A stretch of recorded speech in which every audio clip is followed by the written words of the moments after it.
আমি আজ তোমাদের এই ভিডিওতে দর্শন করাবো পুরীর জগন্নাথ ধামের, যেই জগন্নাথ ধাম চার ধামের অন্যতম, এবং সঙ্গে দেখাবো এখানকার পুজো পদ্ধতি, ভোগ প্রসাদ এবং মন্দির খোলা ও বন্ধের সময়। তার সঙ্গে থাকবে মোবাইল তোমরা কোথায় রাখবে এবং জুতো কোথায় রাখবে, এবং অবশ্যই জানাবো মন্দিরের খুঁটিনাটি বিবরণ এবং ইতিহাস।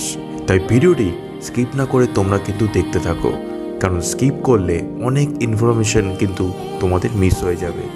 আর ভিডিওটি যদি ভালো লেগে থাকে তাহলে কিন্তু অবশ্যই বলবো এটা লাইক, শেয়ার ও সাবস্ক্রাইব করে আমাকে ভালোবাসা দিও।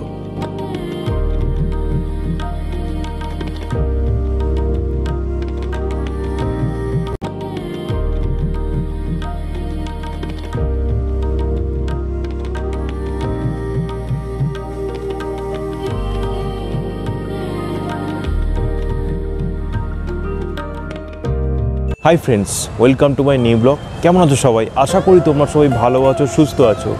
বলার অপেক্ষা রাখে না, আজ আমি এই মুহূর্তে রয়েছি পুরীর জগন্নাথ মন্দির।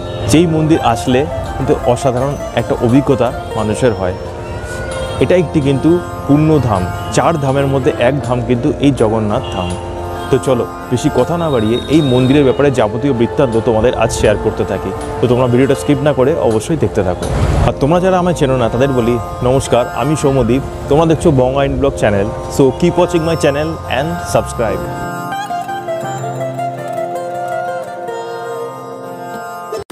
স্বর্গদ্বার থেকে হাঁটা পথে 15 মিনিট লাগে পুরীর জগন্নাথ দেবের মন্দির। এছাড়া টোটো করে 10 মিনিটে এই মন্দিরে পৌঁছে যাওয়া যায়। যেই মন্দিরে ভারতবর্ষের বিভিন্ন প্রান্ত থেকে মানুষ আসে একবার জগন্নাথ দেবের দর্শনে, এবং যেই মন্দির বয়ে বেড়াচ্ছে প্রায় 1000 বছরের ইতিহাস।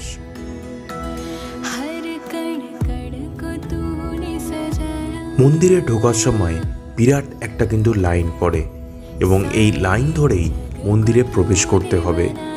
লাইনটি গোল করে প্রদক্ষিণ করে মন্দিরের দিকে প্রবেশ করে। মন্দির গরমকালে সকাল 5:30টায় এবং শীতকালে সকাল 6টায় খুলে যায় দর্শনার্থীদের জন্য, এবং ঠিক রাত 9টায় এই মন্দির আবার বন্ধ হয়ে যায়।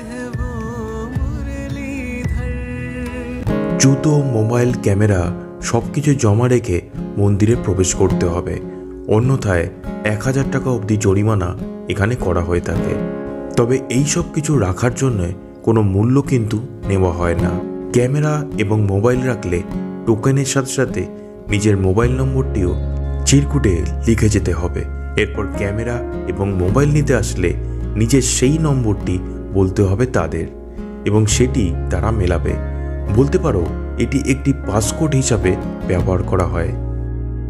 এবং এর পাশেই এখানে বাথরুমের ব্যবস্থা রয়েছে পুরুষ ও মহিলাদের জন্যে।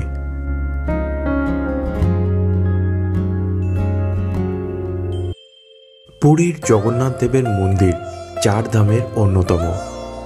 এই চার ধামের মধ্যে বিভিন্ন মন্দিরগুলি হল বদ্রীনাথ, দ্বারকা, রামেশ্বরম এবং পুরীধাম। পুরীকে হিন্দু ধর্মে চার ধাম তীর্থযাত্রার একটি গুরুত্বপূর্ণ অংশ হিসাবে বিবেচনা করা হয়, কারণ এটি কলিযুগের প্রতিনিধিত্বকারী দেবত্বের 4টি পবিত্র আবাসের একটি বলে মনে করা হয়, এবং এটি পরিদর্শন করা একজন ব্যক্তিকে মোক্ষ বা মুক্তি অর্জনে সহায়তা করে বলে মনে করা হয়। এতে দর্শনকারী ব্যক্তির পাপ পরিষ্কার করে। পুরীর জগন্নাথ মন্দির হল এই তীর্থস্থানের কেন্দ্রবিন্দু। এটি সারা ভারত জুড়ে হিন্দুদের জন্য একটি মূল গন্তব্য।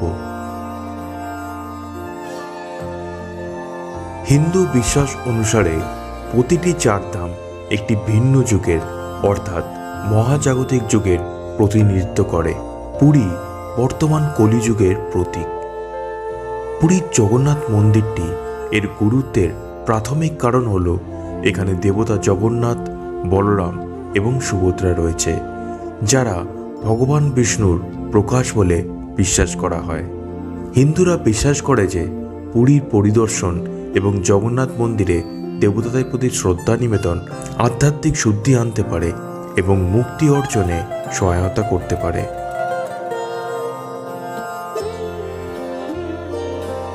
উত্তর, দক্ষিণ, পূর্ব, পশ্চিমে মন্দিরের মোট 4টি দ্বার রয়েছে প্রবেশ করার জন্যে।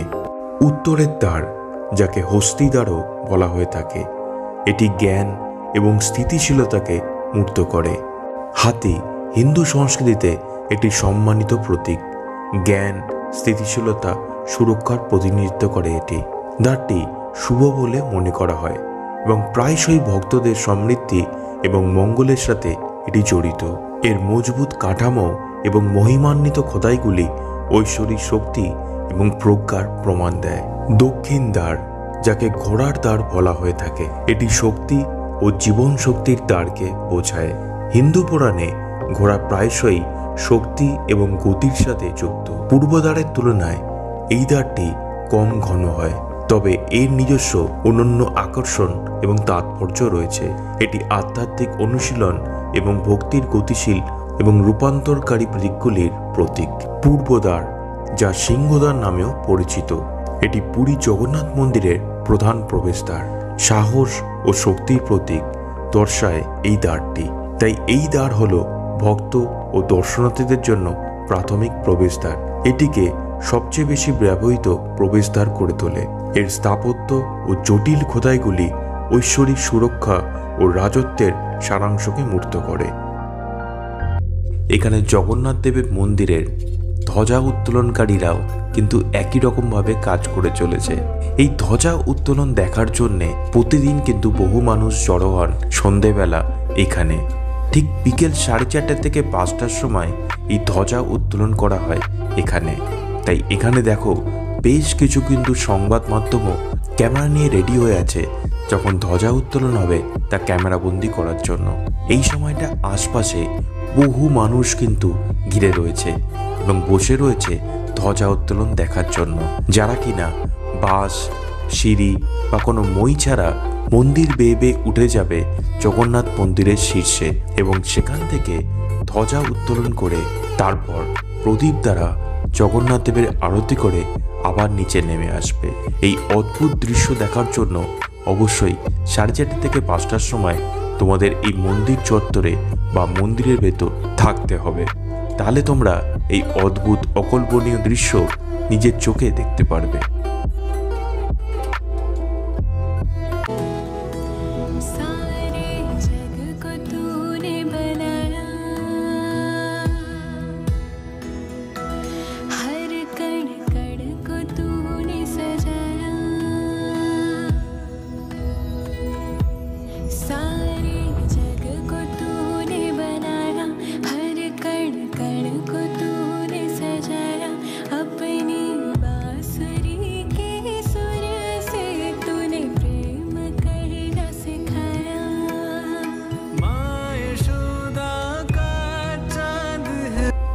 জগন্নাথ দেবকে ভোগ প্রসাদ দেওয়া হয় এখানে রোজ। বিশাল এক রান্নাঘর রয়েছে রন্ধন কার্যের জন্য এবং এই রান্নায় একটুও মশলা ব্যবহার করা হয় না এবং বংশ পরম্পরায় প্রতিটি মানুষ এখানে রন্ধন কার্যে যুক্ত। অর্থাৎ যিনি সবজি কাটতেন 1000 বছর আগে, আজ তার বংশের মানুষ ঠিক সেই কাজটাই করে চলেছে এবং যিনি জল তুলতেন তার প্রজন্ম তাই করছে। তোমরা কেউ পুজো দিলে কাচ্চি গণেশ থেকে পান্ডা নিজেরা নিয়োগ করতে পারো সরকারিভাবে। এছাড়া হোটেলে আসা পান্ডার সাথেও যোগাযোগ করতে পারো। তবে কাচ্চি গণেশ থেকে সস্তায় পুজো এবং ভোগ প্রসাদ পাবে সরকারিভাবে এবং সঠিক দামে। বাইরে ভোগ পাওয়া যায় 50 টাকায়, তবে মন্দিরের মধ্যে ভোগ খাওয়া এবং ভোগ কেনার জন্য 251 টাকা কিন্তু পড়ে যাবে। অনেক সময় এখানে অনেক বেশি যায়, কিন্তু তোমাদের একটু নিজস্ব বার্গেটিং করে নিতে হবে। তবে এখানে 1 লাখ টাকা অবধি প্রসাদের ব্যবস্থাও কিন্তু রয়েছে, যারা ভান্ডারা হিসাবে জগন্নাথ দেবের ভোগ খাওয়াতে চান। তো জগন্নাথ দেবের এই পুণ্যধাম অবশ্যই তোমরা কিন্তু দর্শন করো। এমন একটি ধাম যেখানে দর্শন করলে কিন্তু মন পবিত্র হয়। এই ভিডিওটা তোমাদের সকলেরই খুবই ভালো লেগেছে।